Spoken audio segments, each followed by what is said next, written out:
Randy berdiri di puncak dunianya, dengan senyum yang sudah diatur sedemikian rupa agar terlihat tulus di depan kamera ponsel mahalnya. Ia memegang segepok uang tunai di tangan kanan. Di depannya, seorang kakek tua penjual sapu lidi yang badannya sudah membungkuk tampak kebingungan.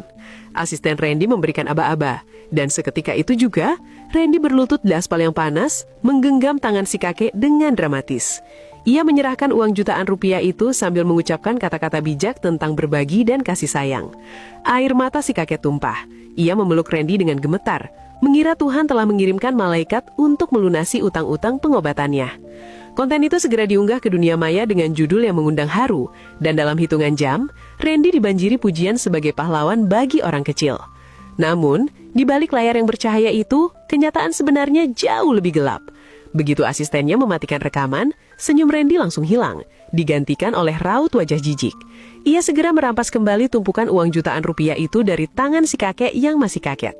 Randy hanya mengeluarkan selembar uang Rp50.000 yang sudah lecek dari sakunya dan melemparkannya ke arah keranjang sapu lidi si kakek. Ia memarahi kakek itu karena dianggap terlalu lama menangis sehingga durasi syutingnya membengkak. Tanpa rasa bersalah, Randy melangkah masuk ke dalam mobil mewahnya yang sejuk, meninggalkan kakek tua itu dalam kebingungan dan rasa sakit hati yang mendalam di pinggir jalan yang berdebu. Nasib memang tidak pernah tidur. Randy tidak menyadari bahwa sebuah kamera keamanan dari sebuah warung makan kecil di seberang jalan telah merekam seluruh kejadian itu dengan jelas. Video yang menunjukkan wajah asli Randy saat ia merampas uang dan membentak orang tua tersebar luas di internet. Dalam waktu satu malam, pujian berubah menjadi caci maki. Pengikutnya yang berjuta-juta mulai meninggalkan akunnya. Semua kerjasama dengan berbagai perusahaan besar dibatalkan seketika. Randy yang tadinya dipuja sebagai orang paling dermawan, kini dicap sebagai penipu paling rendah. Pintu rumahnya dikerumuni wartawan, dan ia tidak berani keluar karena takut akan amarah masyarakat yang merasa dikhianati oleh air mata palsunya. Randy mencoba membela diri dengan membuat video permohonan maaf. Namun masyarakat internet sudah tidak percaya lagi.